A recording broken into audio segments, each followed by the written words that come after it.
In today's video, we're going to take a look at how you pull stuff from Microsoft Forms. So users will submit a Microsoft form and how we move this using Power Automate into a SharePoint list like this. And this is an example that we're going to show in the video is how we complete this form and put this into here.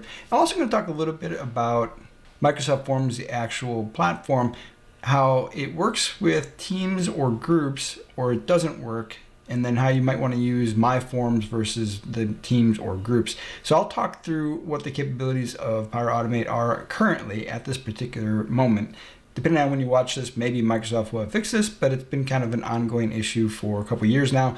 It doesn't seem like it's a high priority for Microsoft to fix this. So for right now, I will walk you through that issue. The main thing I cover in this video is how to pull it in from Microsoft Forms and put it into a SharePoint list for Power BI, Tableau, or for using it as part of a Canvas app or for other uses like that. Other things you could do is trigger email responses whenever you get a new form. If there are other things that you'd like to see as part of a video in the future, let me know in the comments. If you like this kind of content, don't forget to hit that like and subscribe to help the channel grow. We did finally get to 1,000 subscribers. Now we got to keep trying to grow this channel. All right, let's go ahead and jump right in.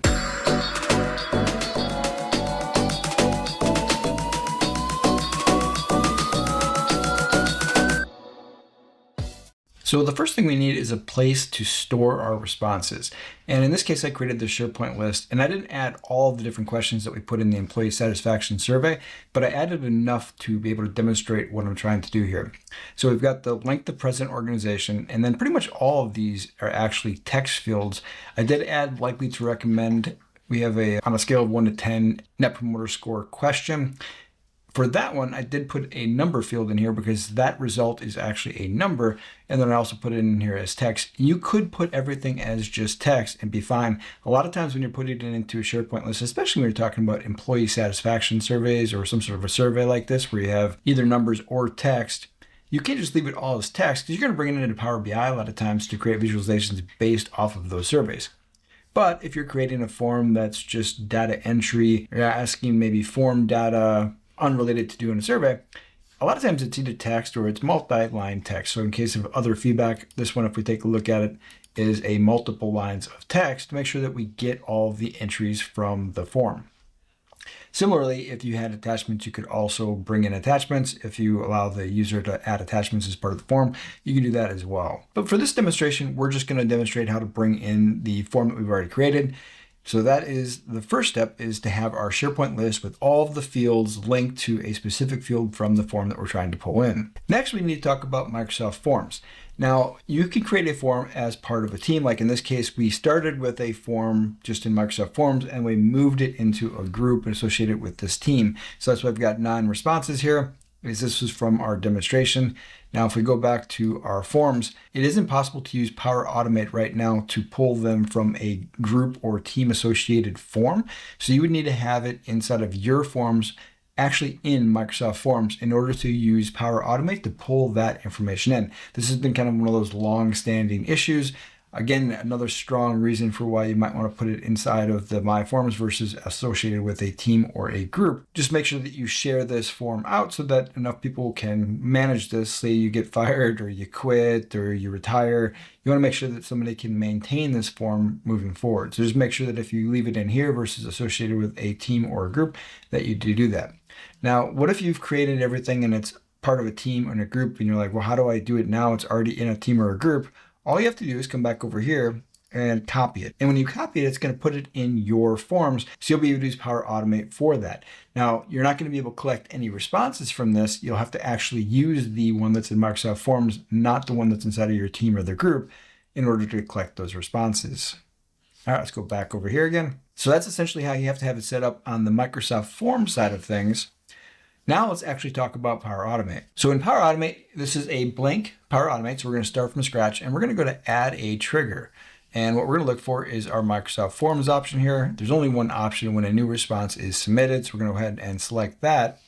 And then we're going to pick our form. Now in this case, we have the one that's part of a team or a group. And then we've got the one that's part of Microsoft Forms. So we're going to select that one. And we're going to go hit add here. And we're going to go and get our response. So we need to find our form again.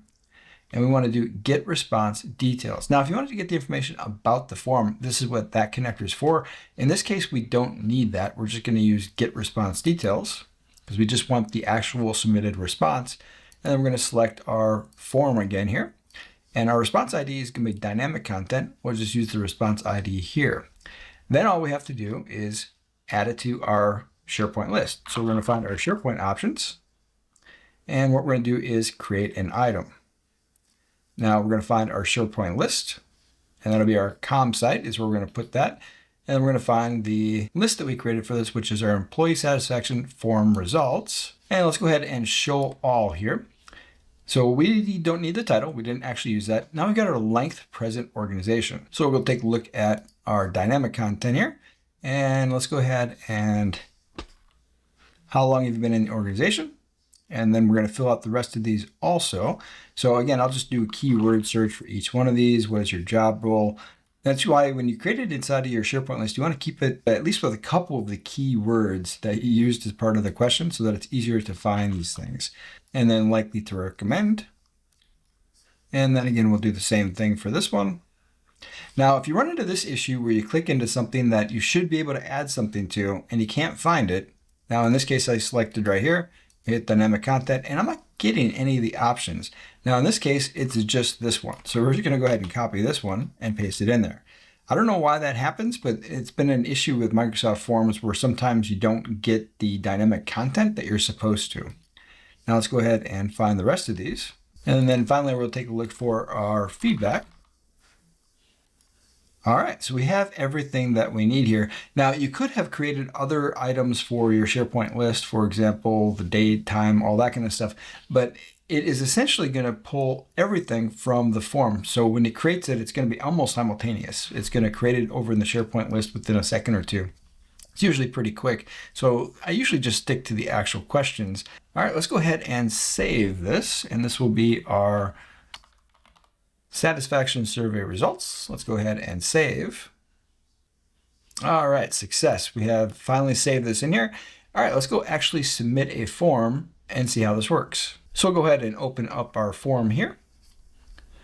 And then we'll go ahead and collect responses, copy the link, and I'll just put that into the navigation bar and open it up. All right, so we've got our survey. Let's go ahead and start now. And again, we'll just select a couple of these here and go through and complete this form and see that everything is getting pulled in. All right, so we've got this completed. Now let's go ahead and submit our form, and then we'll go back to SharePoint and see that that result gets loaded in there. All right, so we're on our SharePoint portal, and we're gonna go ahead and refresh.